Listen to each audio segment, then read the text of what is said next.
Hello everyone, I am Anirudh Tiwari, the Director and Chief Mentor of Dronacharya Civil Services Academy.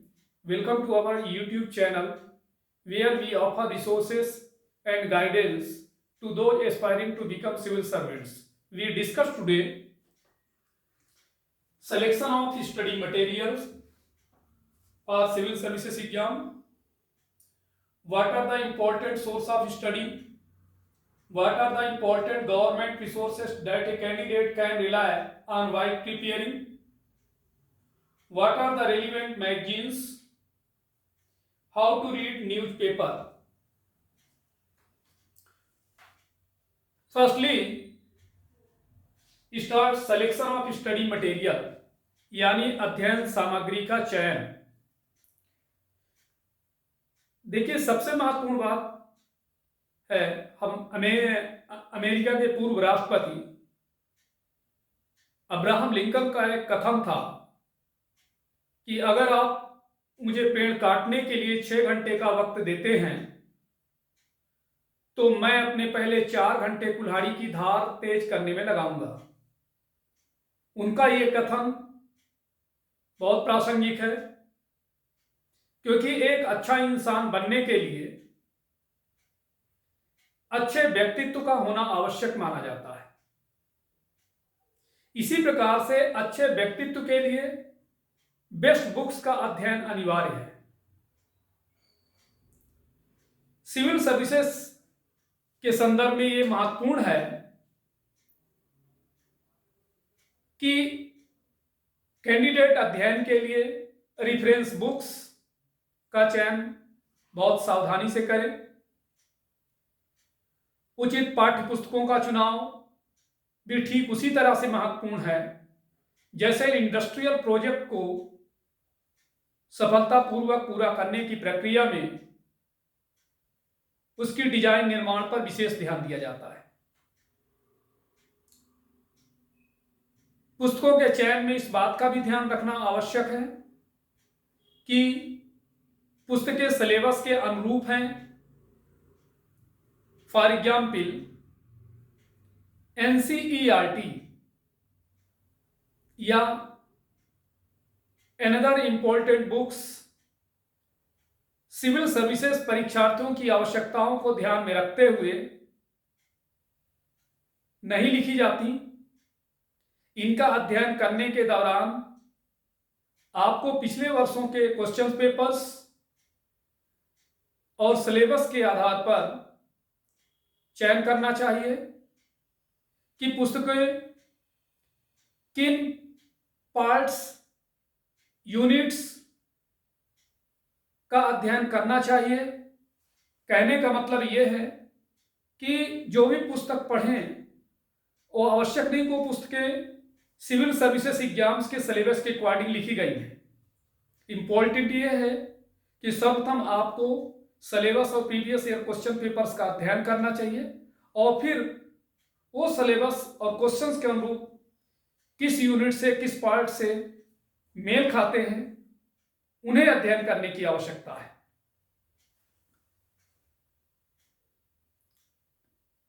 साथ ही साथ आपको किस पुस्तकों का, किस पब्लिकेशन की किताबें पढ़नी चाहिए, इस हेतु द्रोणाचार्य सिविल सर्विसेज एकेडमी की वेबसाइट है dronacharya.ias.com। उसमें पुस्तकों की एक लिस्ट दी गई है जिसको देख करके आप पुस्तकों का चयन कर मार्केट से ले सकते हैं। सबसे महत्वपूर्ण है कि स्टडी के लिए इंपॉर्टेंट सोर्स क्या है, वे कौन से इंपॉर्टेंट गवर्नमेंट रिसोर्स हैं जिन पर एक कैंडिडेट तैयारी करते समय भरोसा कर सकता है। तो सबसे पहले महत्वपूर्ण बात है important publications. Central and state government के प्रत्येक फाइनेंशियल ईयर में अनेक रिपोर्ट, अध्यादेश मैगजीन में प्रकाशित होती हैं। सेंट्रल गवर्नमेंट द्वारा प्रकाशित economic survey, budget, administrative reform commission की रिपोर्ट, विभिन्न स्कीम्स के संदर्भ में जो भी जारी अध्यादेश, संशोधित अधिनियम से अपडेटेड होना भी आवश्यक है। दूसरा सबसे महत्वपूर्ण है अध्ययन विधि। आपके अध्ययन का मेथड्स क्या है?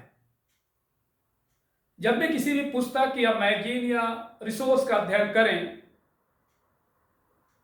तो आप उस रिपोर्ट, स्कीम्स या बिल का संपूर्ण अध्ययन करना आवश्यक नहीं है। उसमें कुछ जो महत्वपूर्ण लाइनें हैं उन्हें आत्मसात करने की आवश्यकता है, उनको माइंड में रखने की आवश्यकता है, उनका एक नोट बना लें। स्मार्ट स्टडी के माध्यम से आपको यह पता करना है कि किसी भी रिपोर्ट के किस भाग का अध्ययन अधिक गहराई से करें। सामान्यतया गवर्नमेंट पब्लिकेशंस द्वारा लिखी गई किसी भी टॉपिक के ऑब्जेक्टिव्स, प्रीफेस, की फाइंडिंग्स का अध्ययन अनिवार्य रूप से करना चाहिए। पुस्तकों या मैगजीनों का अध्ययन करने पश्चात उसमें शामिल महत्वपूर्ण बिंदुओं को आप अपने नोट्स में शामिल कर सकते हैं। पहले से नोट तैयार है तो उसमें यदि जहां कुछ अपडेट करना है तो वहां पर अपडेट कर सकते हैं, ताकि परीक्षा के समय आप उसको आसानी से रिवाइज कर सकें। मैगजीन शब्द का मैं कई बार जिक्र करता हूं। आपको यह भी मन में जिज्ञासा होगी कि प्रासंगिक मैगजीन्स कौन है, किस मैगजीन्स को अध्ययन करना चाहिए। मार्केट में कई पब्लिकेशंस की मैगजीन है, फिर भी रेलिवेंट मैगजीन्स का चयन करते समय आपको यह ध्यान रखना आवश्यक है कि तैयारी आरंभ के दौरान आपका लेवल क्या है, यानी आप बिगिनर्स लेवल पे हैं या एडवांस लेवल पे हैं। यदि आप एडवांस लेवल की तैयारी से आरंभ करते हैं तो मैगजीन का चयन, स्टैंडर्ड मैगजीन का चयन करना चाहिए जहां से प्रश्न पूछे जाते हैं। स्टैंडर्ड मैगजीन किसी भी लेवल पर, for example civil services chronicle magazine को आप अपनी प्रिपरेशन में शामिल कर सकते हैं। इस मैगजीन के प्रत्येक सेक्शंस को सिविल सेवा के सिलेबस और प्रीवियस ईयर क्वेश्चन पेपर को ध्यान में रखते हुए तैयार किया गया है। यही कारण है कि पिछले कई 3 दशकों से सिविल सर्विसेज मैगजीन प्रासंगिक बनी हुई है। साथ ही साथ सेंट्रल गवर्नमेंट द्वारा पब्लिश योजना और कुरुक्षेत्र जैसी मैगजीन भी महत्वपूर्ण है। ये हर महीने प्रकाशित होती हैं। इनमें छपे हुए कुछ विशेष प्रासंगिक मुद्दे को जो मुद्दे हैं उनको आधार बनाकर और उससे संबंधित जो एनालिसिस कर उसे आप अपना पर्सनल नोट्स बना सकते हैं, उनको अध्ययन करके, और ताकि आगे आने वाले समय में, खासकर परीक्षा के समय, उसको आप सही समय में रिवाइज कर सके। सबसे महत्वपूर्ण है समाचार पत्र, कि समाचार पत्रों का अध्ययन कैसे करें। How to read newspaper. समाचार पत्रों में क्या पढ़ने वाली चीजें हैं, क्या नहीं पढ़ने वाली चीजें हैं। न्यूज सुनने की भी आदत डालें। समाचार पत्रों में क्या पढ़ने वाले आवश्यक चीजें हैं, इनका क्या इंपॉर्टेंस है।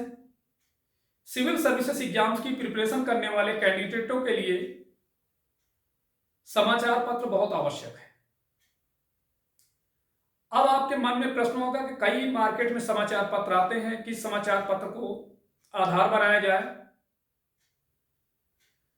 तो मैं आपको उल्लेख करना चाहूंगा कि सिविल सर्विसेज एग्जाम्स में अपीयर होने वाले कैंडिडेट्स हिंदी और अंग्रेजी दोनों माध्यमों के होते हैं।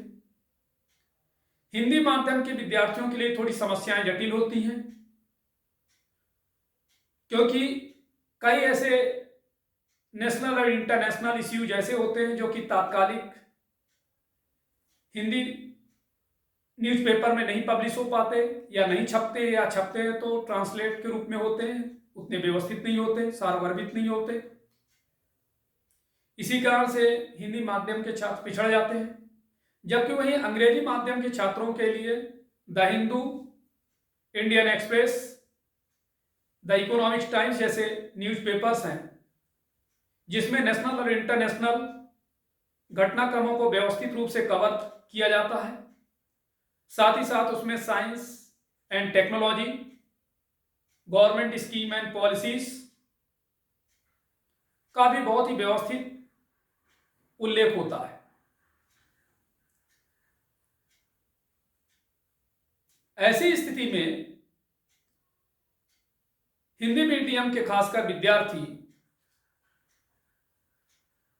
इंग्लिश न्यूज़पेपर पढ़ने का प्रयास करते हैं, लेकिन हमारी सलाह यह है कि हिंदी से इंग्लिश में त्वरित रूप से बदलाव लाने के स्थान पर ग्रेजुअली चेंजेस ला सकते हैं।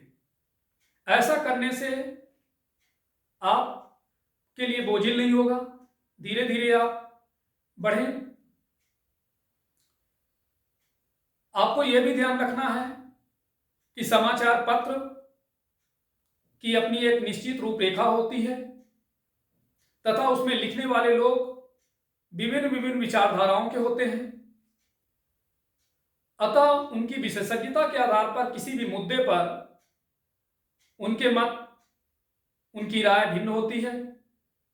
यूपीएससी आपसे अपेक्षा करता है कि किसी भी मुद्दे पर विश्लेषणात्मक रवैया रखते हुए स्वयं की अपनी राय निर्मित करें, जो सोसाइटी एंड नेशन के लिए हित में हो। अतः किसी भी न्यूज़पेपर के अध्ययन के समय आपको सिविल सेवा के सिलेबस को ध्यान में रखते हुए संतुलित रूप से समाज और देश के हित के अनुसार अपने विचारों को निर्मित करें। कुछ महत्वपूर्ण ध्यान देने योग्य मुद्दे हैं, जैसा कि समाचार पत्र को पढ़ने के दौरान आप व्यक्तिगत राजनीति, व्यक्तिगत अपराध, दलगत राजनीति जैसी प्रतिदिन की जो खबरें आती हैं उनसे बचना चाहिए। किसी पर परोक्ष रूप से आपको टिप्पणी या आलोचना करने से बचना चाहिए। आपको न्यूट्रल होकर के आंसर देने हैं, अपने विचार रखने हैं। साथ ही सामाजिक अपराध, संगठित अपराध, अब गठबंधन की राजनीति, सामाजिक न्याय, विज्ञान एवं प्रौद्योगिकी जैसे संबंधित मुद्दे, पर्यावरणीय घटनाक्रम, इन्वायरमेंट, इकोलॉजी एंड बायोडाइवर्सिटी संबंधित, या अन्य अंतरराष्ट्रीय घटनाक्रमों पर विशेष रूप से ध्यान देना चाहिए। सामान्यतः हर एक विद्यार्थियों के मन में एक प्रश्न होता है कि हम समाचार पत्रों को कितना समय दें। तो समाचार पत्रों को पढ़ते समय टाइम मैनेजमेंट का बहुत महत्वपूर्ण रोल होता है। आप अपनी तैयारी के स्तर का स्वमूल्यांकन करते हुए इस बात का निर्धारण कर सकते हैं कि पर डे न्यूज़पेपर के अध्ययन में कितना समय देना चाहिए। प्रिपरेशन के एक स्तर के बाद आप परीक्षा के लिए प्रासंगिक मुद्दों को आसानी से पहचानने लगेंगे। साथ ही साथ लगभग मैं समझता हूं कि यदि आप समाचार पत्रों को, महत्वपूर्ण मुद्दों को यदि पढ़ना है तो लगभग ये मान चलें कि 2 घंटे किसी भी समाचार पत्र को देना आदर्श है। धन्यवाद।